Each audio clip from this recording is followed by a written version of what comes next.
On today's show, it is done and dusted, and perhaps mercifully so, because the way that this game five ended, you could say that it was eerily similar to game four in Miami, but this was far, far worse. It actually you couldn't even make this up in your head how the Bucks decided to lose this game, not only in regulation, but then they doubled down and did it again in overtime. Just an absolutely disastrous way to end the season.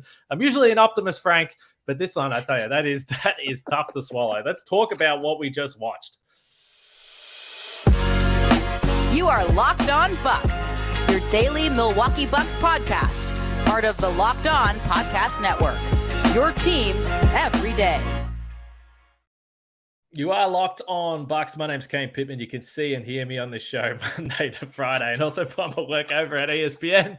And alongside me, the founder of brewhoop.com and longtime voice of the podcast, Frank Madden. And the offseason has begun, but we thank everyone for making Locked On Bucks your first watch or first listen right throughout the season. The people that have joined us throughout the season. We know that there's been a lot more listeners over the last week or two since the postseason arrived. And to be honest, I thought we were at least going to get into late May.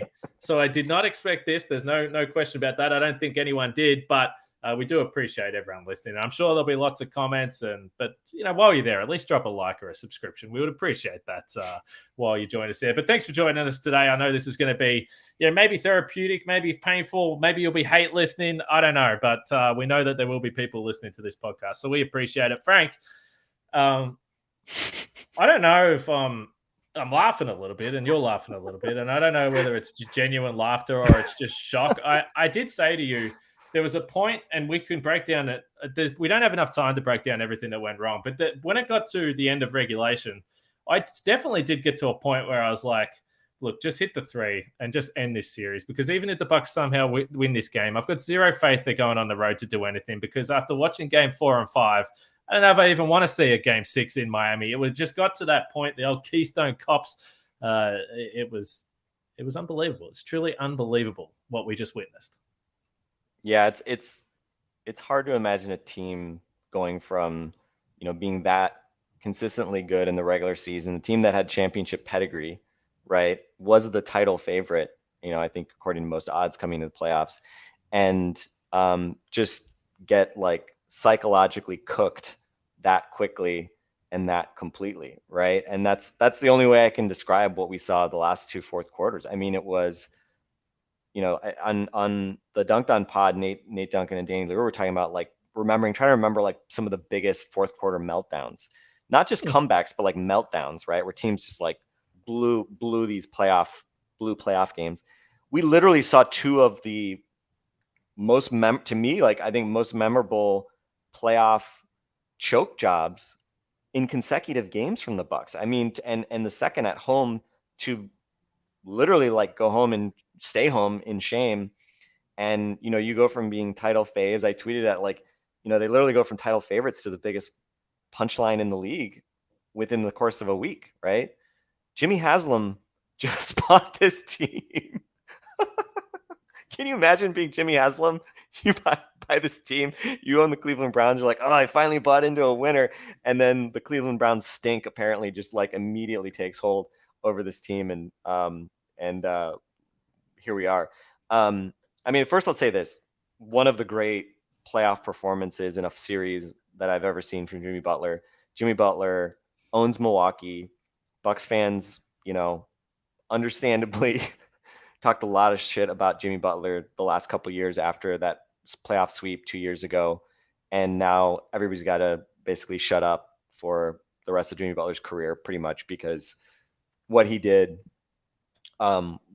was incredible, right? And I said it after last game. I mean, Giannis ain't the best player in this series until further notice. And Giannis had a good start. He had good moments tonight, but dude choked hardcore at the free throw line. All of the, basketball god magic that we saw in game 6 of the finals, which will forever be thankful for because I got to be in the building for it. All that free throw, good juju he had, gone. 10 for 23, huge misses. I think he started 6 for 8, which means that he went 4 for 15 the rest of the game. So we can always speculate how things might have gone differently if Giannis doesn't get hurt in that first game, right? Maybe the Bucks win this series, right? Maybe they win that first game, win that second game, and they win this series. I think I think we overstate how like fragile this shit is. Like just how like a few things here and there, swing a game here, swing a game there. Who knows what may else be going on? Yeah, I don't understand that either, Siri. Sorry, I don't know where my phone's at. We don't know what else may be. Honestly, I mean, you kind of wonder like, what's going on with the Bucks? Like, what? Like, is there something wrong? This is such a low drama team. I'm assuming there's nothing like else going on sinister, but just the complete lack of ideas and just lack of execution in these last two fourth quarters. This is a team that won a title, executing down the stretch of games, making clutch plays on both ends, and especially against the Phoenix Suns, a team that was renowned for being the clutch team. They always won clutch games. The Bucks won all three of the close games in that series and win an NBA title. So it's not like the Bucks haven't done this. It's not like they're incapable of doing it. But I mean, again, we kind of, I think, assume these guys are like robots, or that they can always block out pressure and whatever. And clearly that wasn't the case today. I mean, the first two shots that they hit, they hit two shots in the first 7 or 8 minutes. The Drew shot, terrible shot, which he hit. That's that horrible sidestep back three that got the lead back to 10. And then Wes Matthews with, 3 minutes left, he hit that really difficult fading three to make it an 8-point lead. Those were like the two hardest shots they took in the fourth quarter, and those are the only two shots they make. So just, again, just all these bad things kind of just going wrong, at the same time. And, again, I mean, it was amazing they even had a chance to tie this game. I mean, it was fitting, right? It was fitting, like, again, just from this like weird karmic, like how to make this as embarrassing as possible, like getting a huge lead so you can blow it, then blowing the lead, then thinking that, oh, we made the shot, we're up 4, okay, we're going to win this. Butler missed the three that could have won it. And then somehow you conjure up allowing Jimmy to get that tying basket. And then you don't take a timeout when you have a timeout with a half second left. Just malpractice from the players, the coaches, unbelievable finish to regulation. Then it looks like they're basically like laying down in overtime. They go down 7. Cody Zeller getting wide open dunks off inbound passes. And then somehow, of course, they have a chance to actually tie this game. I'm totally fine with not taking a timeout there, because Lord knows what they're going to draw up out of a timeout against a set defense. But to basically just run into brick walls at every turn and to not even get a shot off, I mean, that was just like the chef's kiss ending on, again, just one of the most spectacular failures that you're going to see for a team in the NBA, right? When you just factor in the regular season expectations and the consistency, the pedigree of the team, and going out the way they did in such rare form in the first round. So yeah, I mean, I don't think anybody in that building knows what the F just happened, right? Even though we kind of saw a version of it 2 days ago. And just so many, well, obviously we can talk about a lot of the questions all summer, but I mean, I don't think Bud is getting fired tonight. People joking, not joking about Bud being gone by morning. I don't think the Bucks are going to make a decision on that in, the next 8 hours or something. But I mean, literally, like, you have to question almost everything after what we just saw. So it's interesting you talk about Mike Budenholzer. Let's get into that next, because there was some fascinating stuff throughout that game. And as you said, Twitter is absolutely blowing up. People are asking all sorts of questions. I've already seen some stuff come through from the post game. So we'll get to that, because that is going to be not only a talking point. It might not end very, in the next 24, 48 hours, but it's going to be a talking point, no doubt. eBay Motors is a sponsor of the show. Unfortunate ad read here. For a championship team, it's all about making sure every player is a perfect fit. It's the same when it comes to your vehicle. Every part needs to fit just right. So the next time you need parts and accessories, head to eBay Motors. With eBay Guaranteed Fit, you can be sure every part you need fits right the first time around. Just add your ride to My Garage and look for the green check to know the part will fit, or you get your money back. Because just like in sports, confidence is the key and the name to the game. When that's the same when you shop on eBay Motors. With over 122 million parts to choose from, you'll be back in the game in no time. After all, it's easy to bring home a win when the right parts are guaranteed. Get the right parts, the right fit, and the right prices on ebaymotors.com. Let's ride. eBay Guaranteed Fit, only available to U.S. customers. Eligible items only. Exclusions apply. We do thank you for making Locked On Bucks your first watch or first listen of every day. We appreciate it. It's been a long ass season to this point. We hoped it had a bit longer to go, but we appreciate the support nonetheless. So Mike Budenholzer, I've seen a tweet come through. You mentioned the timeout at the end of regulation. Mike Budenholzer told reporters they needed to call a timeout at the end of the regulation, and they did not. Well, that is very true. It is a very true statement. The Perd Hapley recap of that decision, yes. So that's the first we've heard from postgame. There'll be a lot, and we're going to podcast tomorrow, and I think tomorrow will be more about the reaction from postgame, because I have no question there's going to be some fascinating quotes from all the stars on this Bucks team and Mike Budenholzer as well. But if you just go through this game, he was already being questioned immediately to start this game by taking the challenge about 2 minutes into the game. And look, I understand the theory of saving a Giannis foul, and we've discussed this a lot, but it doesn't pay off. And then Giannis is in foul trouble with his second foul a few moments later. There's probably challenges you would have liked to use down the way. The fourth quarter, the Bucks shoot fourth quarter and overtime, 5 for 25 from the field. Just some horrific shot selection. We don't know the health of Giannis, so I don't know what was the cause of this, but it was just posting up Giannis on every single possession for some reason. That wasn't working out. Chris Middleton somehow wasn't able to touch the ball over the last few minutes of regulation. The timeout stuff, there is so many things you can get into from Mike Budenholzer, but it's fair to say he is going to be in the hot seat, and there is going to be plenty of analysis out there. I've been a defender this whole time. The interesting thing about the timeout was 0.5 seconds left in regulation. I immediately thought to the last possession in Brooklyn in Game 7, where there was 2 seconds on the clock, and they seemed to have no idea how long was on the clock, and time just ran out as well. Now, they went to win that game, but back then we were talking about, is Mike Budenholzer going to survive this postseason? I mean, it hasn't been a great playoffs, and I don't think, 5 years into the role, we think there's going to be significant change. I don't think this bodes well. No, and I mean, I think you have to think about roster and coaching staff. What are your degrees of freedom? What are the levers you have to,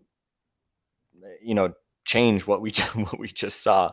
And it's sort of those things. It's like, could you run it back and compete for a championship?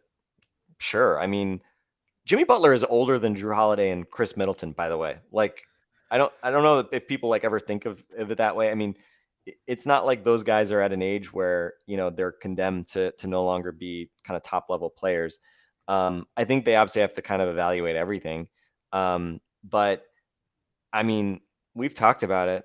Bucks have no pick flexibility to make trades that way, right? Like they can't use Drew Holiday or Chris Middleton, who could become a free agent, and add a bunch of picks and go get. I don't think they can go get like Damian Lillard or something like that, right? Like they just don't have the assets for that, right?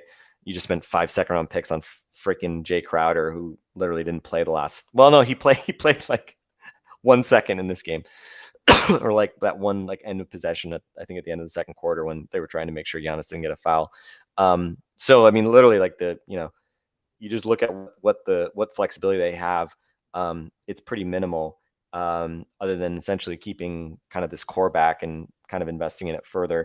So if you can't change the players that much, what can you do? Well, can't fire the players, fire the coach is kind of the obvious thing to do. And I mean, honestly, I think the first question, I mean, I don't think they're going to make a decision probably, because I think they probably, if I'm John Horst, I'm probably going to give it a couple days and then go ask Giannis after the sort of fog of war has cleared, kind of where he's at, right?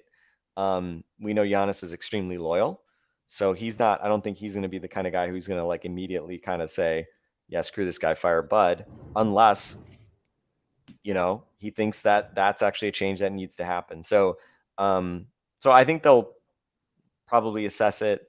Again, the Bucks don't seem like a team that would make like a really fast move, but by the same token, if you're going to change your coach, change your coach. There's not a lot of value in, spending a month thinking about it and, who they would go after. I mean, Nick Nurse is the biggest name that's currently out there. He's very unlike Bud in many ways, which could work or could not work. He probably Bucks fans might hate him for very different reasons than, than they dislike Bud, but he's a guy with the championship pedigree as well. So yeah, I mean, again, like I think there's I've never been one that's quick to blame coaches. I think honestly, as fans, we kind of tend to overstate our ability to understand the role coaches play. But Agree. I think the thing to me though was it just seemed like a complete, again, psychological mess, a complete disintegration of confidence. And again, what role does Bud have in that? What role does having a different coach in just being different, right? Just changing it up. I think when they lost to the Heat the last time 4-1 in the playoffs, that was the huge spark, the shot across the bow after the best regular season of the Bud era. They had to change stuff. They couldn't just run it back. That was what instigated the trade for Drew Holiday and almost acquiring Bogdan Bogdanovic. So that was what precipitated some big change then. And I think in some ways losing to the Heat the way they did was it was good because they couldn't sort of be like, well, we made it to the East Finals and we're close. And similarly here, you weren't fucking close to making it to the second round. Yeah. Like dudes, that was pathetic. And so you can say that maybe this whole series is different if Giannis doesn't get hurt. I believe that, but if we could kind of step back, right? If we could rerun the simulation and Giannis doesn't get hurt, I think there's a really good chance the Bucks win this series. But what happens after that, right? And oh, by the way, the Bucks, they get the Heat in the first round. They would get the Knicks with home court in the second round. They completely botch a really great first 2-round path in the playoffs and just fire that out the window. So yeah, I mean, I think it's just one of these things. Like they have to reckon with what does this team need to make another run at a title next year, and they just had the rug pulled out from under them by themselves, essentially, with help from Jimmy Butler. And that's a really, I mean, honestly, like that, you'd love to be able to kind of just like take a beat and really think about that. And I think that's probably what you need to do. But by the same token, like for coaching, I think you probably have to make a decision pretty quickly because I don't think you really want this festering, for the next month or two or something like that either. So, yeah, I did not think we'd be talking about Bud getting fired coming out of this playoff. Certainly not at the end of April. But the coach's job is to bring organization and structure to this team. The culture and structure and organization of this team has been a huge strong point under Bud. You can argue about certain sort of aspects of his play calling or whatever it might be, but here we are, and it just seems like there needs to be real change. And again, if you ask me, I'm changing more of I would change the coach before I would kind of overhaul the roster, or at least the core players, just because I just don't think there's some magic silver bullet trade necessarily either out there. But again, we can talk about that, right? They should be evaluating everything. Yeah, I think the point you made about letting the dust settle, first of all, I agree, because I think even for us talking about it, it's hard because you didn't think you were going to do it at the end of April. It's not even the end of April. It's been 20 minutes. Well, yeah, I mean, and even like knowing this is an elimination game, like I thought they would win tonight. I didn't think they would win game 6, but I thought they'd win tonight. I certainly thought they were going to win after 3 quarters, even though we just saw what we saw in game 4. But yeah, I mean, we're all kind of just reacting in real time to this. And as far as the coaching goes, and this is just my quick thoughts, and I've said it before, like you said, I don't really say too much about coaches because I just don't think it's as easy as sitting on the couch and saying, oh, make adjustments. Oh, you didn't do that. Oh, you didn't call a timeout. Like, I've never been that guy. And I think the most important thing is what you pointed to. What do they know on the inside? And do they think that they need to make a change? But there are some eerie similarities that we're having this same sort of podcast. Now, there isn't the pure fear factor that there was last time with the Giannis contract hanging over the head. So that, I guess, is one thing. But it does feel like there's going to be a fascinating off-season for the Milwaukee Bucks. There is still definitely a few talking points to get to this game, some of the other players throughout. So we'll obviously get to that as we continue to move through this post-game podcast, last one for the season. But we'll talk about our friends at Ibotta first. Groceries, school shopping, and getting a little something for yourself. You know you're already doing it, so why not get cash back for it? And you can do that with Ibotta. You can earn cash back on every shopping trip. Ibotta gives you cash back on hundreds of grocery items, from produce to personal care to pantry goods. Either link your loyalty account or upload your receipt after you shop and get your cash back. It's that easy. A typical basket of groceries was over $50 more expensive at the end of 2022 than at the beginning of the year due to inflation. That's not acceptable. You could earn 2.5 times that in cash back from Ibotta, or even more, depending on how much you use Ibotta as well. So right now, Ibotta is offering our listeners $5 just for trying by using the code LOCKED when you register. Just go to the App Store or Google Play Store and download the free Ibotta app and use the code LOCKED. That's IBOTTA in the Google Play or App Store, and use the code LOCKED. I think, because again, like it's really hard to dive deep into this. Again, just looking at some of the tweets and the reaction coming from the locker room, I think Giannis said that everyone's shocked, everyone's quiet. They certainly looked that way after the buzzer. I think probably in the next few hours or the next few days, because maybe you're unsure of what's going to happen with this group. And there's a reason why I said on yesterday's podcast, and I've said all season, I wanted to go down with the ship, because it sucks, because I wanted another deep playoff run to watch these guys together, because it's been a pretty remarkable 5 seasons. And I know everyone's going to be frustrated, and there's going to be people that want people gone and traded and fired and all those types of things. But geez, it's been fun along the way as well. And I think part of the reason why this is so hard is because even in game 4 and game 5, they really were in control for 6 of the 8 quarters in those games, and they just weren't able to pick up a win. So you saw that this team at times showed composure. At times they showed the big shot making. Chris Middleton carried the team in the first quarter. In the third quarter, he came up with consecutive big threes, and you're like, okay, here we go. This team is starting to roll. But it's going to be a shame if there is change, because these guys have been good fun. Yeah, I mean, I said as the game went into overtime, I asked if we could fire the Bucks into the sun before OT started. And I don't feel good about that, because this is a great group of people. I think, again, not like I know these players personally or something like that, but people around the team. It's a really easy group of guys to root for, starting with Giannis and Drew and Chris and Brooke. But you've also got guys like Wes and Jingles and all those guys. So yeah, I mean, it was an easy group to root for. It made watching them win a championship, the ones that were there for that, I'd say, like, so much more meaningful, because you really were so happy for the guys that had put in the time and were able to win that championship. So there's no pleasure in having these discussions about, wanting to blow up the roster and, sending guys in trades and things like that. But I mean, it's pro sports, and I think, you never know when your contention window is going to slam shut. I don't think, even if they run it back, I mean, again, like, I don't think they're suddenly, like, incapable of winning a championship. I think, again, this was just, I think Giannis and the presser were just, as we're doing this, these pressers are happening. Giannis alluded to the fact that the Heat were playing to beat them, and the Bucks were kind of playing to win a championship, i.e. they were looking ahead, and they were thinking about the big picture, which is interesting, because it's so contrary to the mindset that we've heard from Giannis, right? Every day get better, right?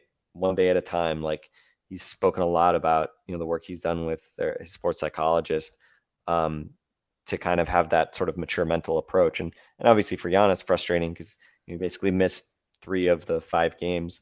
But I wonder what surgery he's got coming as well. While we're talking about probably. Giannis. I mean, we don't know wrist surgery. Wrist surgery. Yeah. Hopefully not back surgery. Wrist surgery would probably be my bet. If anything, is that going to fix his free throws? I'm not holding out my breath, but yeah, I mean, I think this was. I mean, we talked about it like late in the regular season, right? Like the thing I struggled with the Giannis MVP discourse was like he regressed in ways this year, right? Like free throw shooting, yes, but like the jump shot overall, and obviously some of it's because he had to take on the bigger offensive role with Chris out and probably had to force some stuff.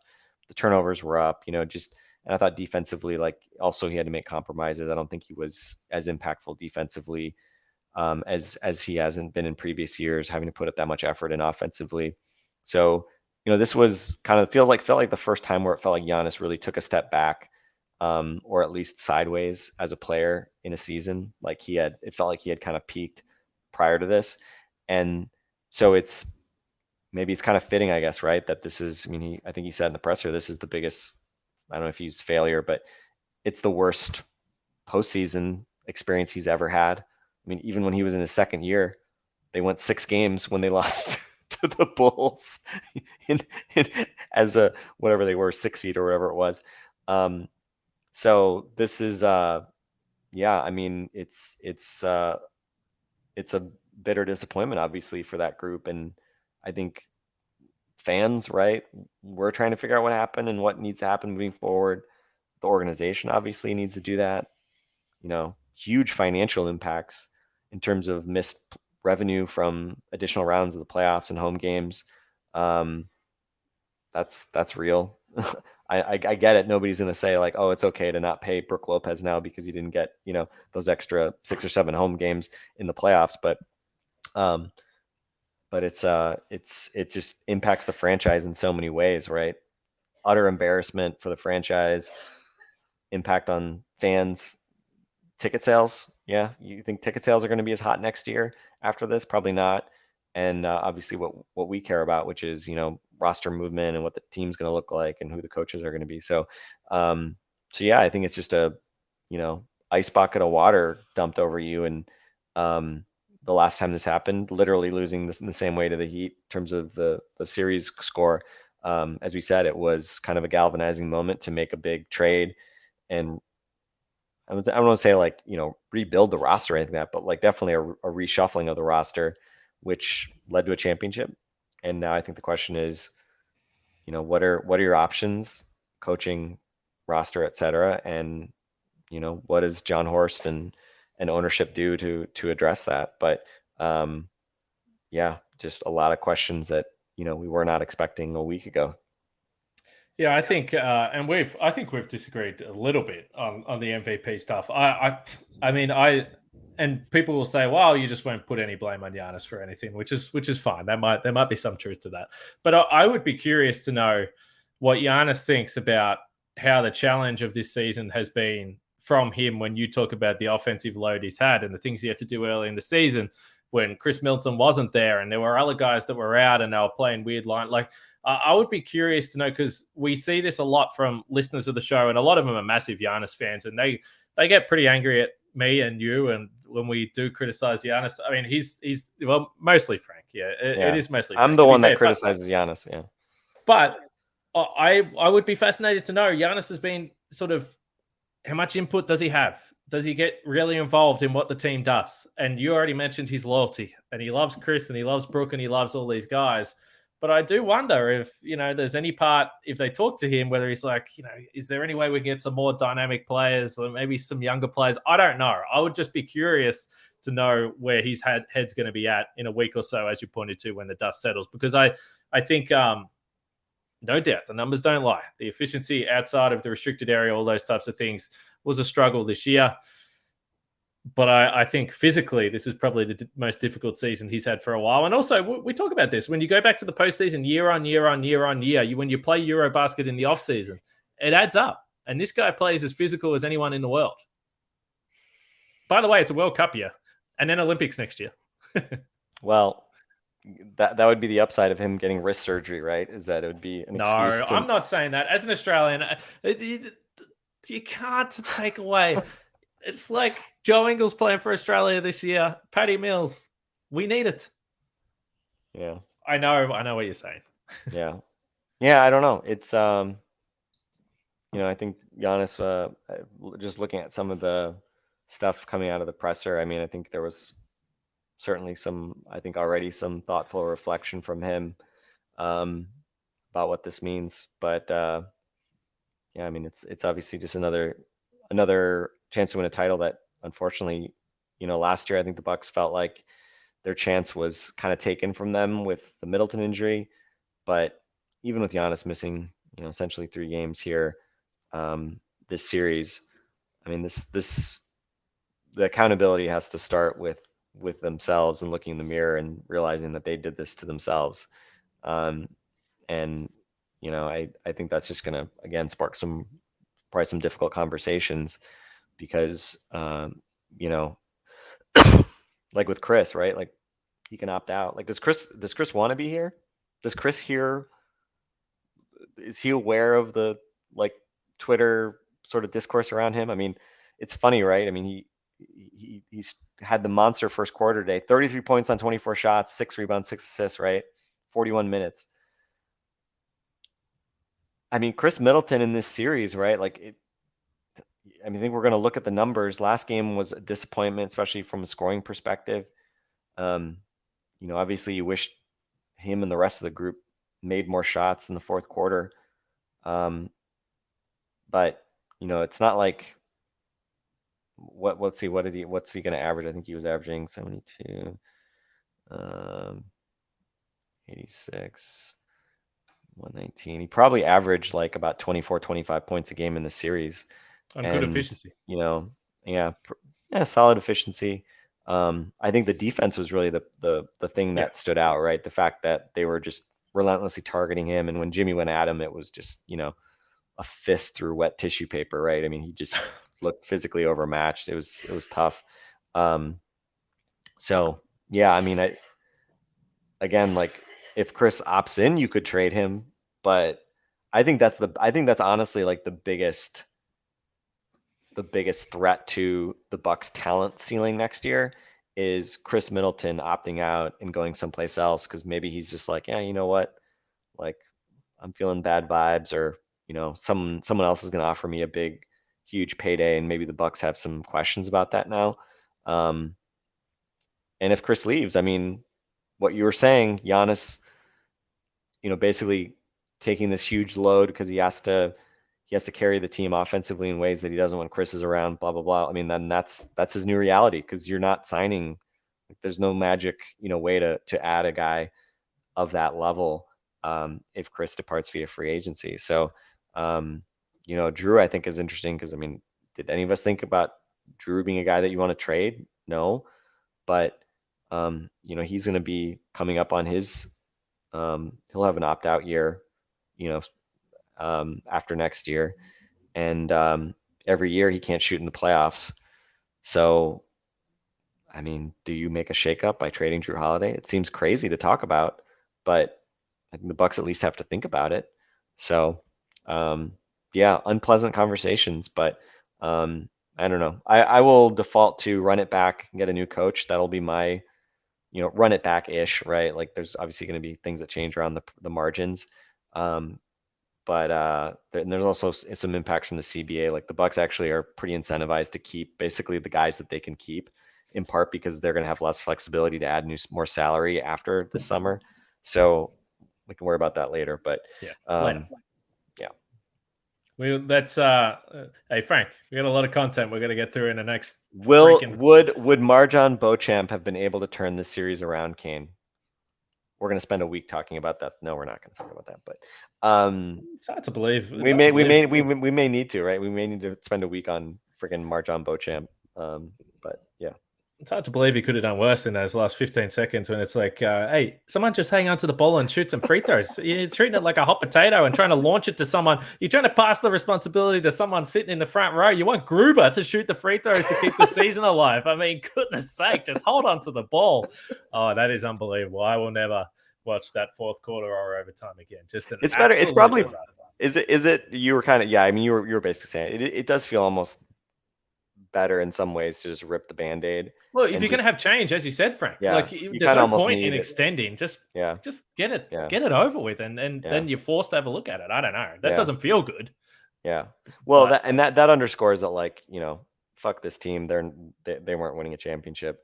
versus if you lose in 7 to the Knicks or something like that, or you make it to the East Finals and I mean, like just get crushed by the Celtics or something like that, right? Then at least this way we have no illusions about what this team was, right? And we can throw around frauds or whatever it might be. It's so hard. It's so hard. As I always say, like the playoffs are a series of small samples. Stuff sometimes carries over from one series to the next. Sometimes it doesn't. It's so hard to predict. And but the only thing that doesn't the only thing that is guaranteed to carry over is winning a series or losing a series. And if you lose, you're carrying shit over. So Bucks get a nice long summer to kind of contemplate where it all went wrong. All right, let's wrap this up. As I said, we've got plenty of shows still coming. We thank everyone that's lasted to this point in this podcast. And look, we do appreciate the support. I know there'll be plenty of feedback in the YouTube comments and thoughts and feelings. Send in your questions. We've got plenty of time to get to them, and we will get to them. Last thought, because let's end on some sort of silly note. Josh Semro on Twitter just tweeted at me and said, was it a mistake for the Bucks to get rid of Bryn Forbes? And I kid you not, I'm telling you, I kid you not, there was a moment in this game in the second quarter when I actually thought the game was over in the second quarter when the Bucks were down by 8 and they just looked like they were struggling big time.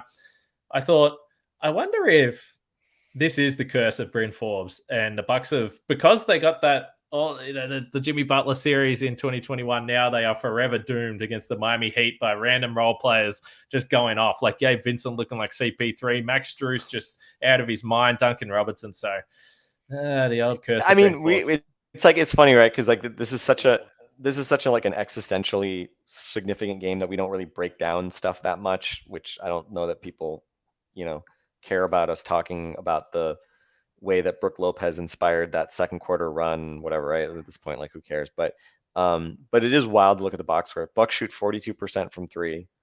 The Heat finally held under 40%, Kane. Woo! Only 37%. Bucks shot 28 more free throws and hit more threes, and they lose this game.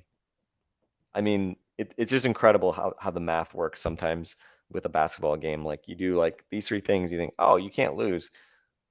Never underestimate what this team is capable of. And I guess we got to bring it back, Kane. Never trust the Bucks. Never trust the Bucks. It's back. No. It's back. Until further notice, it's back. All right. On that note, we'll leave it there. Thanks again for watching. Thanks for the support through the season. We will be back tomorrow with all the extended post-game reaction from the press conferences. I'm going to go and check them out now. And then obviously they're going to have exit interviews and media days and all those types of things. So anything crazy happens, you know where to get your news. Locked On Bucks will still be here Monday to Friday. Jeez, that's a tough thought. No game days, Monday to Friday. But we'll be there, so please continue to join us. Stick with the podcast. We appreciate the support all season long. For Frank and myself, we'll catch you guys soon.